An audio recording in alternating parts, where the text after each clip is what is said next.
त्यो साइकलमा आँटी छोरी त्यो एउटा कुटकुटे साइकलमा एउटा मोबाइल भयो भने बाँथी क्या त्यो मोबाइल भएर बाबु मलाई फोन गर्न पायो भने बाँथी होली जस्तो लाग्छ क्या मलाई यसो प्रकृति त्यहाँको नियम हेर्दा मलाई घटनाको प्रकृति हेर्दा त्यो बाबा मलाई यसो गरे आमा मलाई यसो गरे भन्ने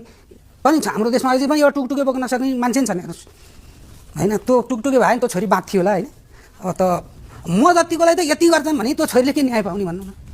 विमला पन्तको बलात्कारपछि हत्या गरेको त 6 वर्ष भयो तपाईले तत्कालै भन्न सक्नु पर्थ्यो नि मैले भनिदिएको हो 100 विकास अगाडि त्यहाँबाट मेरो दिनदशा सुरु भयो त मैले नभने हुँ र तपाईले त्यतिखेर प्रहरीलाई भने भए हुन्थ्यो पत्रकारलाई भने भए हुन्थ्यो ए भगवान् त्यो भात खान जाने सही र म सही साबुन हुन्छ नि उहाँ र म त्यहाँबाट भात खाएर आइयो त्यहाँबाट हेर्नु त मैले भनेको त्यही हो हेर्नु त बलात्कारीका बाबुहरू नि यसरी हिँड्न रहेछन् भने मैले नाम नभनौँ होइन अनि त्यति भएपछि त्यहाँबाट मेरो दिनदशा सुरु भयो मैले सुरुमा नि भनेको छु यो कुरा भएको यति हो अनि त्यहाँबाट मेरो दिनदशा सुरु भयो हेर्नुहोस् तै सरकारले आएर एउटा वार्ता समिति बनाओस् मारे मारुन् मलाई म भनिदिन्छु मैले झुट बोलेर चुरे यताउता गरेर चुरे भने मलाई लगेर हालियोस् 20 वर्ष जेल हालियोस् तर त्यो छोरीले न्याय यदि तपाईले गल्ती बोल्नु भएको भए त तपाईलाई नै कारबाही हुन्छ एकदम होस् मलाई कारबाही हुन्छ